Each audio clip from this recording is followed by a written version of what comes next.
Hi, I'm Greg Hunter. This is the weekly news wrap-up for Friday, July 18th, 2014. I just have 3 stories in this week's wrap-up, but they all have something in common. You know what they have in common?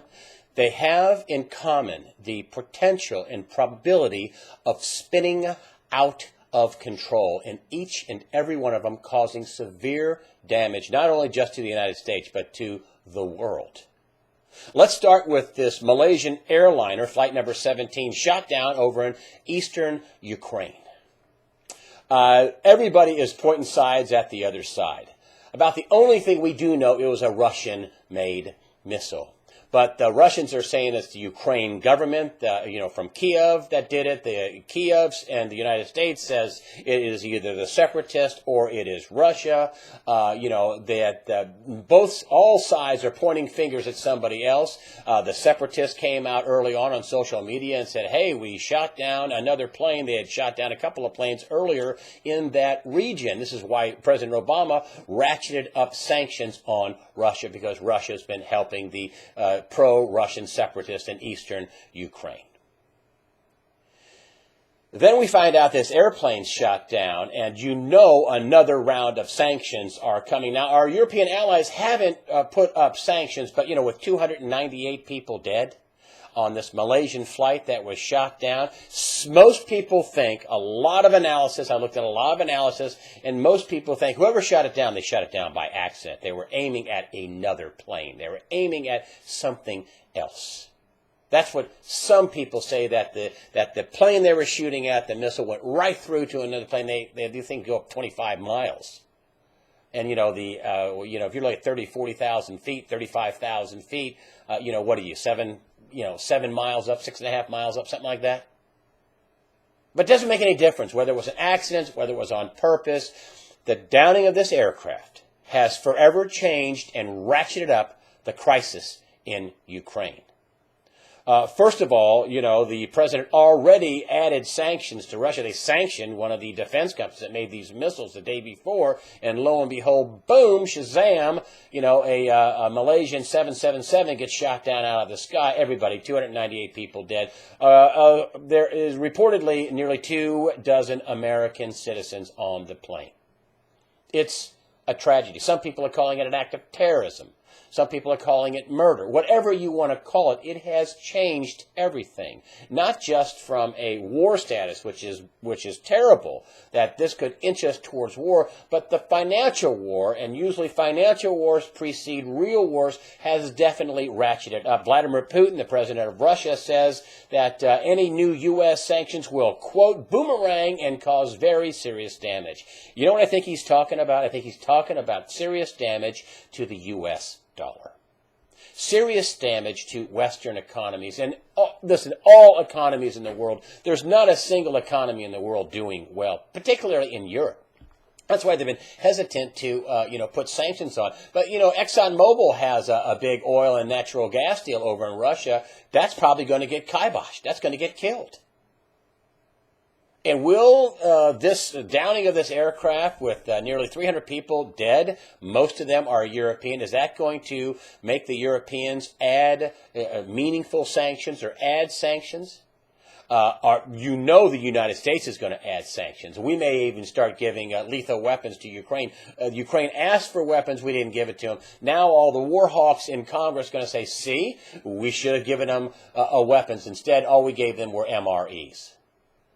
No matter who's right, no matter who's wrong, no matter who did it, no matter what happens, this downing of this aircraft has made this situation worse, and for sure, it's going to get far worse and spin more and more out of control before it gets better, and it could turn into a real live shooting war. And that is one of the big dangers. But the financial war, the derivative exposure, the weakness in European economy, they have banks going under, getting in trouble over there, like a big Portuguese holding company and bank in trouble in Europe. Mario Draghi saying, oh, wait, we've got almost $1 trillion to throw at the crisis. They're talking about bail-ins. Any kind of a problem would cascade into a global financial problem. U.S. banks have trillions, hundreds of trillions of derivative exposure, and you know banks that go under in a daisy chain of events could cause a whole global system to implode,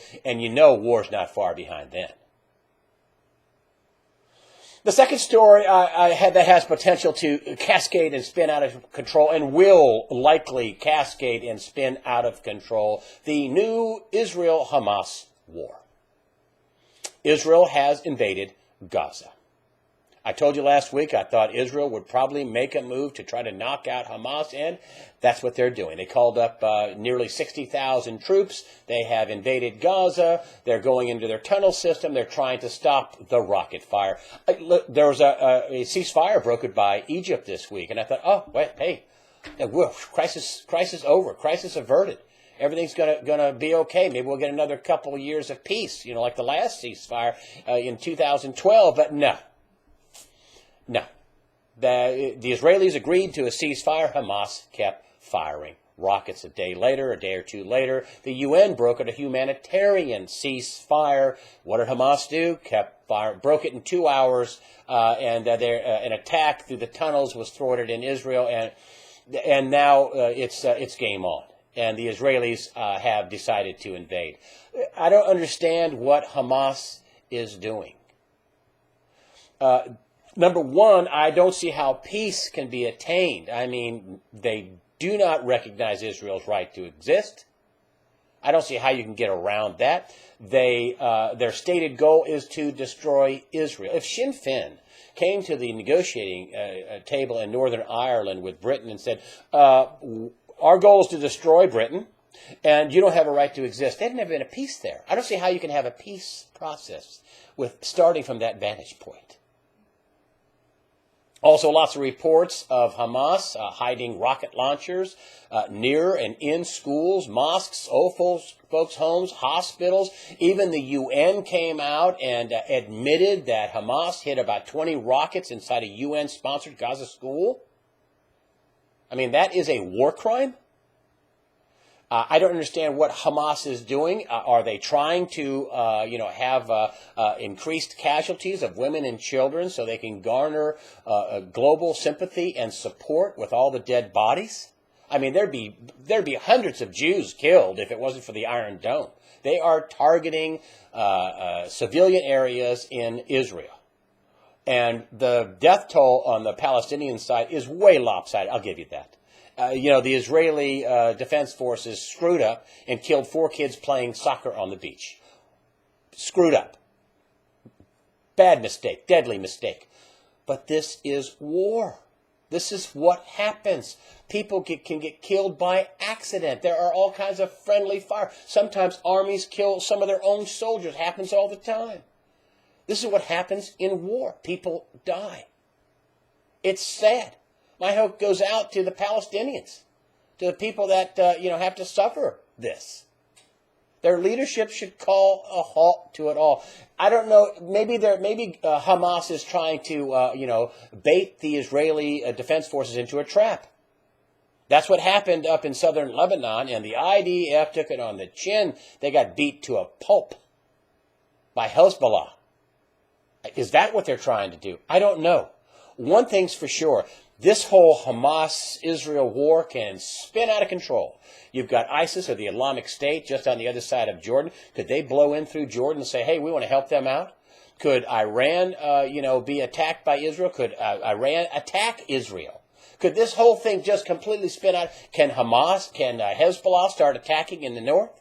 I mean, this war, Israeli-Hamas war, can spin completely out of control. And any peace that we have gotten used to in the last couple of years, forget that. I say things get much worse before they get better. And a lot of people on both sides, Israelis and Palestinians, are going to die. And there are going to be no winners on this one. And that's an easy one to predict. No winners. And the state of war in the Middle East has ratcheted up. And I don't see it calming down anytime soon. It gets far worse before it gets better. Finally, I go to the southern border of the United States, another crisis that has potential to and probably will spin out of control. It is already out of control, even though the majority leader in the Senate, Harry Reid, says that the southern borders are secure. I mean, he's delusional. Secure.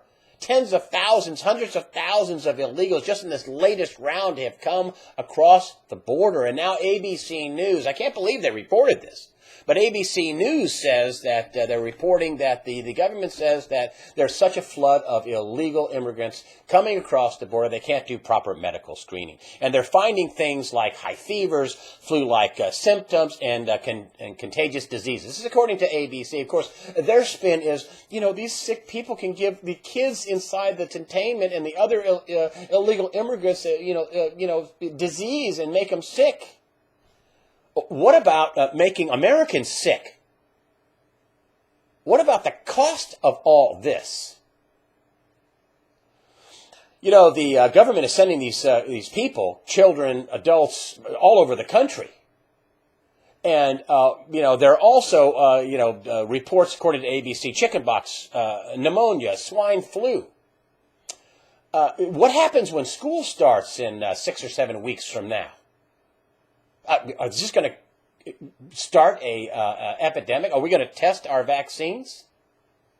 Another big problem with all this is that according to Rick Perry and military officials, Rick Perry is the governor of Texas, military officials, they've all said, hey, there's a whole other side to all this. While we're busy with this flood of the immigrants coming across the border and children and doing the paperwork and changing diapers, whatever, hey, they're also, gang members, drug cartels, drug runners, and terrorists, signs of terrorists coming across the border. This is according to a sitting governor of Texas, Rick Perry, and also military officials. Worried about terrorists, that they are coming, not might be coming, they are coming across the border. This is sowing the seeds for the next 9/11, or going to create more chaos, or it's going to there are going to be sleeper cells if something else does happen. This hurts the security of America and all Americans. And President Obama and a lot of the Democrats are focusing on the illegal immigrants. Why don't you guys focus on U.S. citizens? The children of U.S. citizens. And listen, even the African-American community, people like Jesse Jackson, all the way down to some woman they interviewed in Baltimore saying, hey, what about us? I want asylum. That's what some woman in Baltimore said. Jesse Jackson raked the president over the coals for putting illegal immigrant children ahead of U.S. children. And he wants $4 billion. Hey, you might want to spend $4 billion maybe here in America on U.S. citizens who pay taxes. The president could stop this and should stop this. He should be sending the National Guard down to the border and in good faith say, okay, hey, listen, I want immigration reform. I'm going to go down to the border and the next 6 months or a year, we're going to seal that thing off. I'm going to send 1,000 or 2,000 National Guard troops down there. We're going to put the word out. We're going to send people back. We're going to put a stop to this. And then I expect immigration reform before I leave office. But that's not going to happen. That would take a good faith effort. That's what should happen. That's what happened right now. That's what should happen right now. The National Guard should be sent to the border to stop this. The disease, the potential for terrorism, drug cartels, absolutely outrageous. He is supposed to faithfully execute the laws of the land. That means whether he likes them or not. Not get his pen and phone out or go out and fundraise or play golf or, think it's a big joke. I mean, I'm having a hard time thinking that he cares about what he's doing or he cares about America. I'm really having a hard time with that. I am. Thank you for your support. Thank you for your comments. And thank you for your support with the donations. I appreciate that. That's the way I see it. I'm Greg Hunter. Have a nice weekend while you can.